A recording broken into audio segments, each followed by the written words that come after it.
What if I told you that the key to overcoming imposter syndrome isn't convincing yourself that you are as good as other people, but actually accepting that you are indeed worse, but then still coming out on top in the end?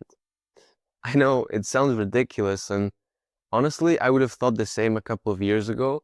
But if you're an entrepreneur battling with imposter syndrome, then today I'm going to show you how I defeated it for good and in the end finally started to make meaningful progress in my life and business and daily feel driven and energized and actually want to do my work. And I love my work and I love serving the people that I serve.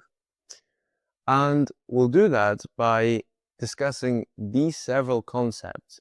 And by the end, I'll have given you the root cause of imposter syndrome, no matter who you are.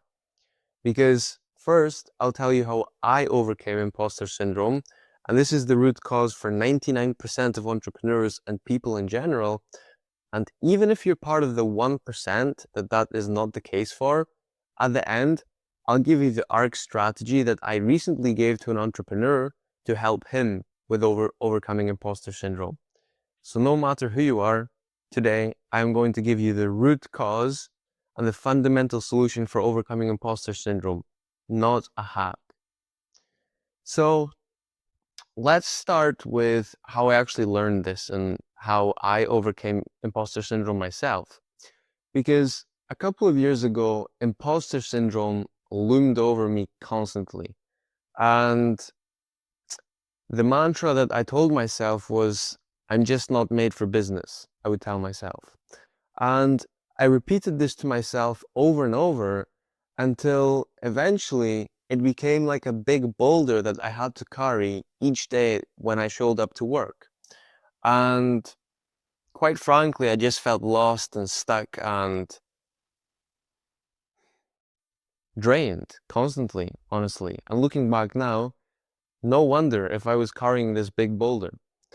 And the thing is that, and this is the crazy thing, my coaches at the time, who weren't really actually good, proper coaches, they told me that, well, they confirmed my limiting belief. They said, yes, indeed, you're not made for business, which was ridiculous. And what they told me to do was to overcompensate by doing sheer volume. They told me to do 500 outreaches per day to potential clients. And as a result, I became even more lost, even more stuck, and even more drained. And I struggled for the rest of 2023 and, well, eventually hit bottom, honestly. And eventually, after I hit bottom, I discovered a little secret. And, well, once again, it wasn't exactly easy to discover this secret. It didn't come easy because I had to first hit rock bottom, it seems. But eventually, I came across a few books which eventually revealed this little secret to me. And these three books are The Almanack of Naval Ravikant, The Millionaire Master Plan by Roger James Hamilton, and Mastery by Robert Greene. And I'm mentioning these three books because, unlike most books, they didn't give me a cookie cutter approach. Instead, they told me to look within. And in the Almanack of Naval Ravikant, for example, he said that the key is to escape competition through authenticity. And this really shocked me because here I was doing sheer volume to try and beat my competition. Yet he said, don't try and beat your competition, escape competition through authenticity. And the reason for that is because, as he said, no one can compete with you on being you. And then Mastery by Robert Greene, inside it, Robert told me that essentially, and I'll paraphrase him here, at your birth, a seed is planted. That seed wants to grow, transform itself, and flower to its full potential. And well, that seed that's planted at your birth is your uniqueness. And your life's task, basically your mission in life, is to let that seed flower to its full potential. And then inside of the Millionaire Master Plan by Roger James Hamilton, he reminded me of Einstein's quote. Einstein said, "Everyone is a genius, but if you judge a fish by its ability to climb a tree, it will spend its whole life believing it is stupid." And essentially, Roger James Hamilton in the book explains that there are four main types of genius. And, I was kind of skeptical at first, but I decided to take his test. And eventually, it turned out that my genius was here. This was my personality. Whereas the work I had been doing for the past year was here. So basically, here is, just to explain this simply, the people here are the creative type of people, and the people here are the super people driven people. So these people are driven by people, and these people are driven by ideas. Whereas these people are driven by data, so they're more introverted as opposed to these extroverted people. And these people are driven by plans and practical, well, being organized and practical, whereas these creative people are about having their heads in the clouds. And the work I was doing repetitive cold calls and running ads for my clients, that was here. So basically, long story short, for the past year, I had been doing work that required me to use my weaknesses the entire time. And so I was dumbfounded. I realized that this entire time, when I thought that I was an imposter and that I was worse than other people, it was true. I was indeed an imposter, and I was indeed worse. But not at life or at business in general, but just simply at the path that I'd followed. I just followed a path that wasn't for me, because this path required me to use my weaknesses the entire time. And to give you an analogy that's very similar to Einstein's quote about the fish, if you were a bird, for example, because of course we know that everyone is different, John Mason said, "You were born an original, don't die a copy." And so since everyone is different, imagine you were a bird, right? As a random example. Now, if you had never looked in the mirror and you had no idea that you were a bird, and you spent your whole life learning from dogs or the gurus online how to walk or how to run better, then sure, you can learn how to walk better, but why walk when you were born to fly? And the point there is that, once again, everyone is different. And people say so often, hard work beats talent when talent doesn't work hard. But that's only half true. Because where did hard work get me? I worked extremely hard, yet I was just drained and lost constantly. And if hard work was all it took, then every janitor would be, successful. You've heard that before. But the point there is that, similar to what Naval says, if you want to live a truly successful and meaningful life, then talent alone isn't enough, but neither is hard work. It's only when you combine talent and hard work that you can become irreplaceable. Or as Naval says, you can then escape competition through authenticity.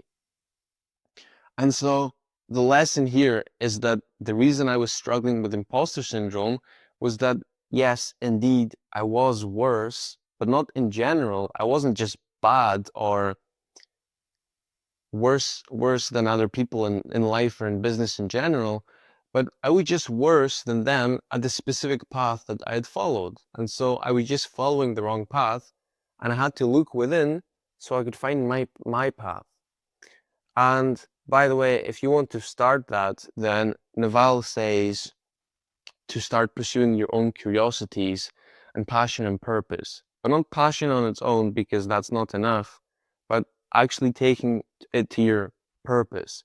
So for me, for example, I'm genuinely curious about the topic of human potential. And right now, I'm teaching you how to overcome limits so you can tap into your full potential. I'm also passionate about working with ideas and people, which is here, remember, between. So right now I'm working with my ideas and teaching and hopefully inspiring you, people. And and then lastly, it's also my purpose to inspire and lead the way or guide people to their full potential. And so I'm literally escaping competition through authenticity right now. And so it's impossible for me to fail if I never stop.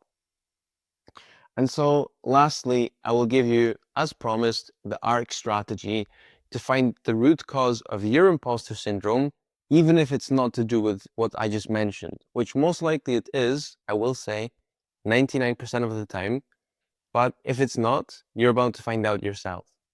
So ARC is a mnemonic that stands for acknowledge, recalibrate, and commit. And the first step is to acknowledge. And basically that's about gaining awareness of your limiting belief.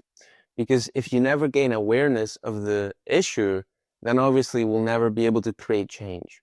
So the first step is if you have a thought come up to your mind, like in my case, it was, I'm not made for business, then first of all, it's my job to acknowledge that. And upon acknowledging it, my job, and remember this, do not be a judge, be a detective. So the point there is that don't judge yourself for this thought like a judge would, because guilt only creates a downward spiral. Instead, be a detective. And a detective's job is just to observe and notice patterns. So instead of judging yourself, just think to yourself, I am not the thought, I am simply observing the thought.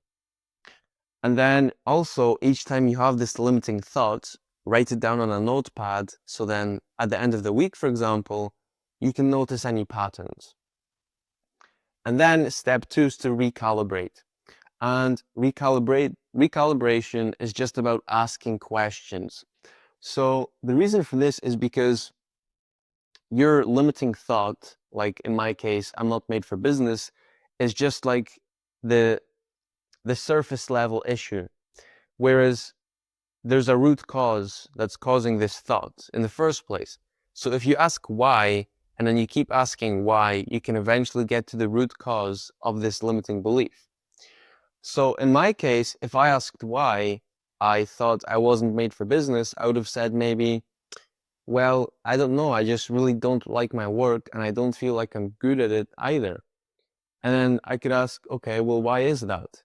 Well, honestly, the work that I do is super repetitive and I work with data, which I don't really like. I prefer to work with people and ideas and so on. And I could keep asking why until maybe I would realize that I just didn't know myself, truly know myself well enough to align my life and work with my strengths.